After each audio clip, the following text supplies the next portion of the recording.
Welcome back to the ಮಸ್ತ್ channel. ಏನಪ್ಪ ವಿಷಯ ಅಂದ್ರೆ ನೀವೇನಾದ್ರು ಇವಾಗ ಬಿಗ್ ಬಾಸ್ಗೆ ಹಳೆ ಸೀಸನ್ ಅಲ್ಲಿ ಅಂದ್ರೆ ಹಿಂದಿನ ಸೀಸನ್ ಅಲ್ಲಿ ಗಿಲ್ಲಿ ನಟ ಅವರು ವಿನ್ನರ್ ಆಗಿದ್ರು, ಮತ್ತೆ ತ್ರಿವಿಕ್ರಮ್ ಅವರು ರನ್ನರ್ ಅಪ್ ಆಗಿದ್ದಾರೆ. ಬಟ್ ಇವಾಗ ಅಪ್ಡೇಟ್ ಅಂದ್ರೆ ರೂಮರ್ಸ್ ಏನ ಹರಡ್ತಾ ಇದೆ ಅಂದ್ರೆ ಇದು ಅವರು ವಾಪಸ್ ಬರ್ತಾ ಇದ್ದಾರೆ, ಈ ಸೀಸನ್ ಅಲ್ಲಿ ಕೂಡ ಕಂಟೆಸ್ಟೆಂಟ್ಸ್ ಆಗಿ ಬರ್ತಾ ಇದ್ದಾರೆ ಅಂತಂದು ಈ ತರ ಒಂದು ರೂಮರ್ಸ್ ಬರ್ತಾ ಇದೆ. ಅದು ಯಾವುದು ಕೂಡ ಸತ್ಯ ಅಲ್ಲ. ಅವ್ರು ಬರಕ್ ಚಾನ್ಸೇ ಇಲ್ಲ. ಬೇಕಾದ್ರೆ ರನ್ನರ್ ಅಪ್ ಬರ್ಬೋದು, ರನ್ನರ್ ಅಪ್ ಬರಕ್ ಚಾನ್ಸ್ ಇದೆ, ಬಟ್ ವಿನ್ನರ್ ಬರೋದಿಲ್ಲ. ಯಾಕಂದ್ರೆ ವಿನ್ನರ್ ಬಂದ್ರು ಆಲ್ಮೋಸ್ಟ್ ಅಲ್ಲಿ ಅವರಿಗೆ ಫ್ಯಾನ್ ಫಾಲೋಯಿಂಗ್ ಜಾಸ್ತಿ ಇದ್ದೇ ಇರುತ್ತೆ. ಈಗಾದ್ರೂ ಇನ್ನ ಅವ್ರ ಕ್ರೇಜ್ ಮುಗುದೇ ಇಲ್ಲ. ಇಲ್ಲಿ ಗೆಲ್ಲಿ ಕಾವ್ಯ ಗಿಲ್ಲಿ ಅವ್ರ ಕ್ರೇಜ್ ಈ ಸೀಸನ್ ಸ್ಟಾರ್ಟ್ ಆಗಕ್ಕೆ ಬಂದಿದೆ. ಅವಾಗ ಆಲ್ಮೋಸ್ಟ್ ಅಲ್ಲಿ ಇಡೀ ಹಿಂದಿನ ಸೀಸನ್ ನೋಡ್ಬೋದು ನೀವು.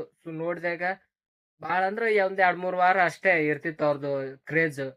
ಬಟ್ ಅಂದ್ರೆ ಹಿಂದಿನ ಸೀಸನ್ ಅಲ್ಲಿ ಯಾವ ತರ ಇದೆ ಅಂದ್ರೆ ಕ್ರೇಜ್, ಈ ಸೀಸನ್ ಅಂದ್ರೆ ಹಿಂದಿನ ಸೀಸನ್ ಆ ಸೀಸನ್ ಮುಗಿದು ಇನ್ನೊಂದ್ ಸೀಸನ್ ಸ್ಟಾರ್ಟ್ ಆಗ್ತಾ ಇದೆ ಅಂದ್ರೂ ಕೂಡ ಅವ್ರ ಕ್ರೇಜ್ ಇನ್ನ ಜಾಸ್ತಿನೇ ಇದೆ.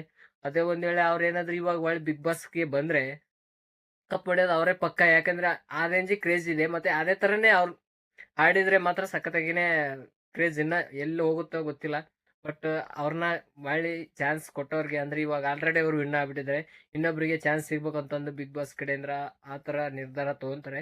ಆದ್ರೂ ಇಲ್ಲಿ ಹಿಂದಿನ ಸೀಸನ್ ಆಲ್ಮೋಸ್ಟ್ ಕರ್ಸಿದ್ದಾರೆ. ಹಳೆ ಸದಸ್ಯರನ್ನೇನು ಕರ್ಸಿಲ್ಲ ಅಂತ ಹೇಳಂಗಿಲ್ಲ, ಕರ್ಸಿದ್ದಾರೆ. ಬಟ್ ವಿನ್ನರ್ನ ಯಾರನ್ನೂ ಕೂಡ ಕರ್ಸಿಲ್ಲ. ಬಟ್ ಈ ಸೀಸನ್ ಕರ್ಸೋದ್ ಸಾಧ್ಯನೇ ಇಲ್ಲ. ನೋಡೋಣ, ಏನಾದ್ರೂ ಮಿರಾಕಲ್ ಆದ್ರೂ ಆಗ್ಬೋದು. ಆದ್ರ ಹೇಳಕ್ಕಾಗಲ್ಲ. ಗೆಸ್ಟ್ ಆಗಿ ಕರ್ಸ್ಬೋದು, ಕರ್ಸಿದ್ರೆ ಬಿಟ್ರೆ.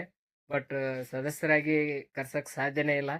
ನೋಡುವ. ಅಂದ್ರೆ ಇವಾಗ ಜಾಸ್ತಿ ಜನಕ್ಕೆ ಏನಪ್ಪಾ ಅಂದ್ರೆ ಹಳೆ ಸದಸ್ಯರಿಗೆ ಬಿಗ್ ಬಾಸ್ ಅವರು ಕೊಡ್ತಾ ಇಲ್ಲ. ಯಾಕಂದ್ರೆ ಅವ್ರನ್ನ ಬಿಟ್ರೆ ಮತ್ತೆ ಒಂದಿಷ್ಟು ಜನಕ್ಕೆ ಚಾನ್ಸ್ ಸಿಗುತ್ತೆ, ಅದು ನಮ್ ಉದ್ದೇಶ. ನೋಡುವ ಬಿಗ್ ಬಾಸ್ ಕಡೆಯಿಂದ ಯಾವ ತರ ಆಡಿಸ್ತಾರೆ ಗೊತ್ತಿಲ್ಲ. ಹಳೆ ಸದಸ್ಯರನ್ನ ಅಥವಾ ಇಳಿಸ್ತಾರ. ಅಂದ್ರೆ ಹಿಂದಿನ ಸೀಸನ್ ಹೋದ್ ಸೀಸನ್ ಒಂದು 2-3 ಸೀಸನ್ ಹಳೆ ಸದಸ್ಯನ ಕರ್ಸಿದ್ದಿಲ್ಲ. ಹಿಂದಿನ ಸೀಸನ್ ಕರ್ಸಿದ್ರು. ಆಲ್ಮೋಸ್ಟ್ ಅರ್ಧಕ್ಕರ್ಧ ಅರ್ಧ ಹಳೆ ಸದಸ್ಯರಾಗಿರ್ಬೋದು, ಮತ್ತೆ ಅರ್ಧ ಫಸ್ಟ್ ಅಂದ್ರೆ ಇವಾಗ ಹೊಸ ಸದಸ್ಯರನ್ನ ಕಲಿಸಿ ಆ ಸೀಸನ್ ಕೂಡ ನಡೆಸಿದ್ದಾರೆ. ಅದು 9ನೇ ಸೀಸನ್ ಏನು ಅನ್ಸುತ್ತೆ. ಆ ಸೀಸನ್ ಕೂಡ ನಡೆಸಿದ್ದಾರೆ. ಬಟ್ ಈ ಸೀಸನ್ ಯಾವ ತರ ನಡೆಸ್ತಾರೆ, 13ನೇ ಸೀಸನ್ ಅದ್ರ ಕಾಮನ್ ಪೀಪಲ್ ಅಂತ ಒಂದು ಆಡಿಷನ್ ಮತ್ತೆ ಅದ್ರಾಗ ಬೇರೆ ಸ್ಟಾರ್ಟ್ ಮಾಡವ್ರೆ. ಅದು ಯಾವ ತರ ಆಡಿಷನ್ ಆಗ್ತಾ ಇದೆ ಅನ್ನೋದು ಗೊತ್ತಿಲ್ಲ. ಇವ್ರು ಆಲ್ಮೋಸ್ಟ್ ಅಲ್ಲಿ ಎಲ್ಲರೂ ಕೂಡ ಆಡಿಷನ್ ವಿಡಿಯೋ ಕೂಡ ಇದಕ್ಕೆ ಇನ್ಸ್ಟಾಗ್ರಾಮ್ನಾಗೆ ಅಪ್ಲೋಡ್ ಮಾಡ್ತಾ ಇದ್ದಾರೆ. ಅದು ಅಪ್ಡೇಟ್ ಬರ್ತಾ ಇದೆ, ಇನ್ಸ್ಟಾಗ್ರಾಮ್ಗೆ ಅಪ್ಲೋಡ್ ಮಾಡಬೇಡಿ ನೀವು ಕೂಡ. ಅಂದ್ರೆ ಏನು ನೀವು ಆ 3 ನಿಮಿಷದ ವಿಡಿಯೋ ಮಾಡಿರ್ತಾರಲ್ಲ ಅದನ್ನ ನೀವು ಇನ್ಸ್ಟಾಗ್ರಾಮ್ಗೆ ಅಪ್ಲೋಡ್ ಮಾಡಬಾರ್ದಂತೆ. ಯಾಕೆಂದ್ರೆ ಅದು ಆ ತರ ನೀವು ಅಂದ್ರೆ ಏನ್ ಪ್ರೈವಸಿ ಇರುತ್ತೆ ಆ ಬಿಗ್ ಬಾಸ್ ಸೆಲೆಕ್ಟ್ ಮಾಡುವಾಗ, ಅವರು ಆ ತರ ಪ್ರೈವಸಿ ಮೇಂಟೈನ್ ಮಾಡ್ಬೇಕಂತ ಒಂದು ಅಪ್ಡೇಟ್ ಇದೆ.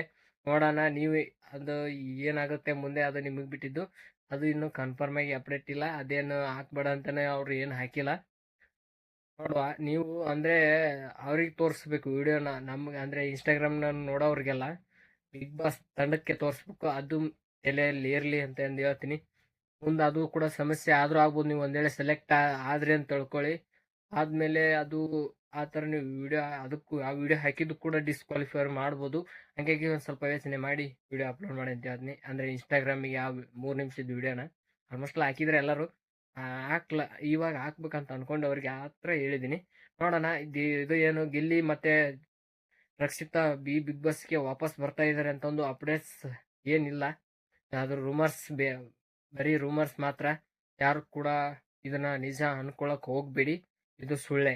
ಆಲ್ಮೋಸ್ಟ್ ಅಲ್ಲಿ ಗೆಸ್ಟ್ ಆಗಿ ಕರ್ಸ್ಬೋದು, ಬಟ್ ಸದಸ್ಯರಾಗಿ ಕರ್ಸಕ್ ಸಾಧ್ಯನೇ ಇಲ್ಲ. ಹಂಗಾಗಿ ಇದೊಂದು ಅಪ್ಡೇಟ್ಸ್ ನಿಮ್ಗೆ ತಿಳಿಸ್ಬೇಕಾಗಿತ್ತು. ಹಂಗಾಗಿ ಈ ವಿಡಿಯೋ ಮಾಡಿದೀನಿ. ವಿಡಿಯೋ ಇಷ್ಟ ಲೈಕ್ ಮಾಡಿ, ಶೇರ್ ಮಾಡಿ, ಸಬ್ಸ್ಕ್ರೈಬ್ ಮತ್ತೆ ನೆಕ್ಸ್ಟ್